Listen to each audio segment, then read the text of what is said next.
Welcome back everybody to my channel. Today we're going to be talking about a piece that came out this year that I don't think got the hype that it deserved.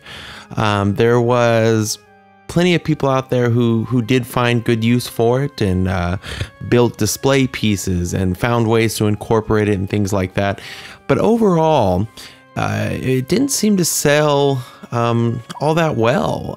There was always a lot of stock left at Michael's on this specific item, unlike the houses and other figurines and things like that. I don't know if it had something to do with the price point. It did seem a little pricey for what you got.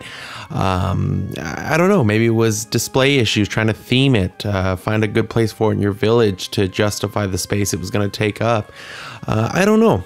You tell me. Maybe I'm wrong. Maybe everybody got it and loves it, and that's that. But I didn't see that. Like I said, there was some, but even then it wasn't talked about all that much, and maybe because it doesn't do much, I don't know. But let's take a look at what that piece is we're talking about today.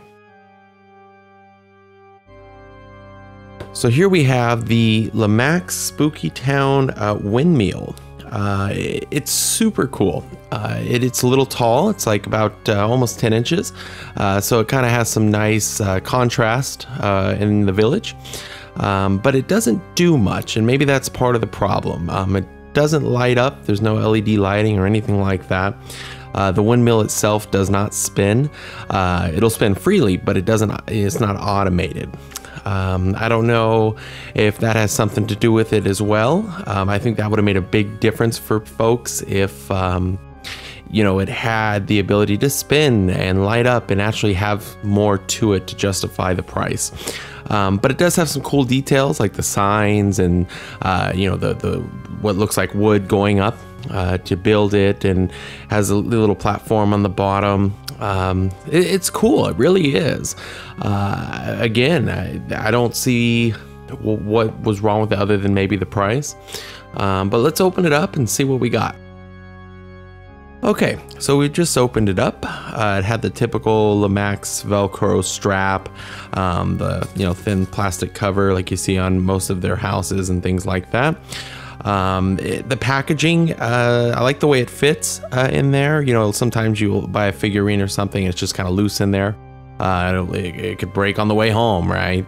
But this one doesn't seem like that. This one seems to be pretty snug in there, which I like. You can kind of take a look at the insides, how it sits in there. Let's take it out and look at it a little bit closer. Okay, you can see the detail just here at the top in the fan part itself, which does spin manually. There's no motor, as I said earlier, but it does have the full rotation. If you look at the detail, looks like there's a couple mixture of colors here. Maybe it's supposed to look a little rusty and some of the paints, you know, fading away kind of look. I like that. I think it ties it in with the rest of the village, especially if you're doing it in like a pumpkin patch kind of area or something with a little bit more of a spookier feel.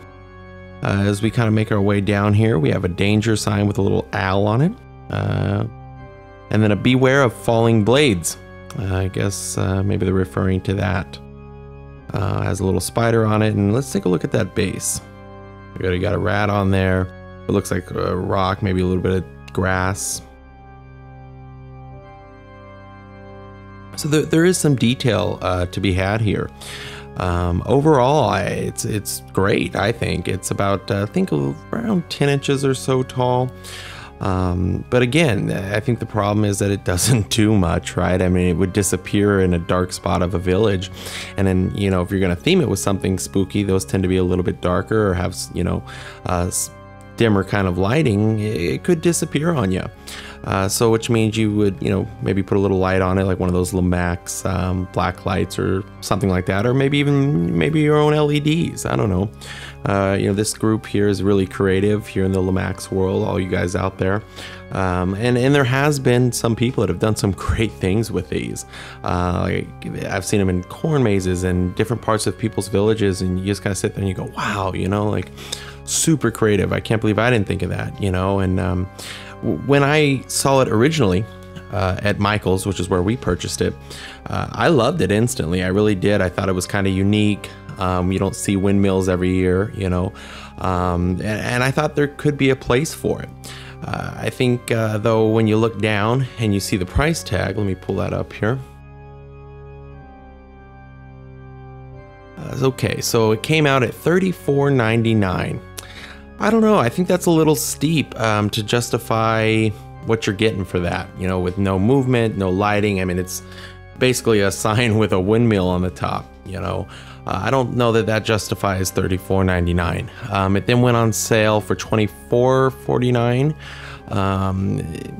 You can't really use any Michaels coupons unless you got the including all sales purchases, but I think everyone knows that this year the coupon game has been a little bit different than past years with Michaels. A little harder to come by.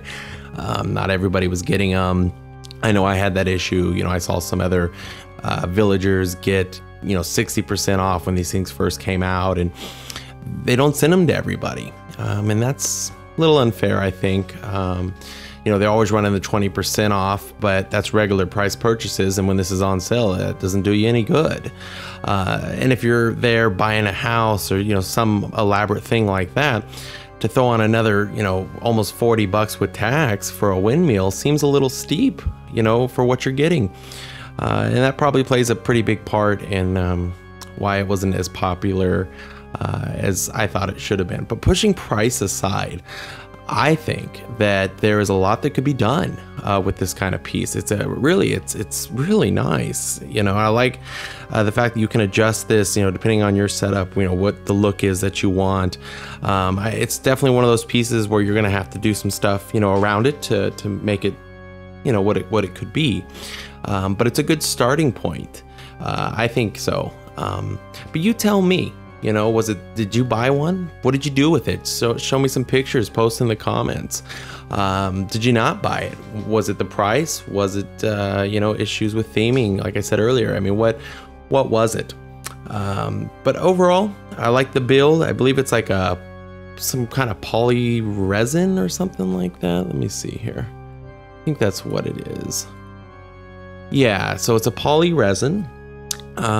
But the paint job's nice. It looks, you know, pretty realistic, and scale wise, when you put it in your village, it does seem pretty close. You know, I know they've always kind of been a little loose with the scales, you know, here and there.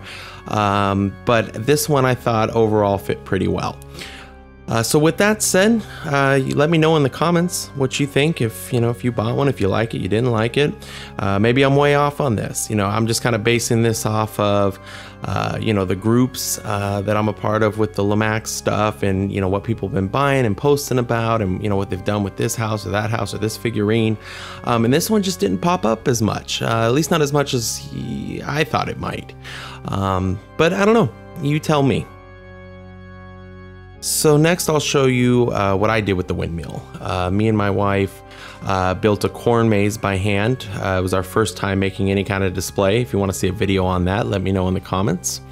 But we thought that the windmill was a beautiful addition to the corn maze. The corn maze that I'm going to show you right now that we built isn't quite finished. I would say it's like 95% done, so it's enough to get the idea. But keep in mind that it's not completely done. If you want to see a video on that, or a how-to or something like that, just let me know in the comments. So yeah, let's take a look at that. All right, everybody. So what you're looking at here is the corn maze in progress that me and my wife have been building. We did everything from the corn stalks to the LED lighting, the fencing, the painting, etc. But let's get to what we're looking at here today, the windmill.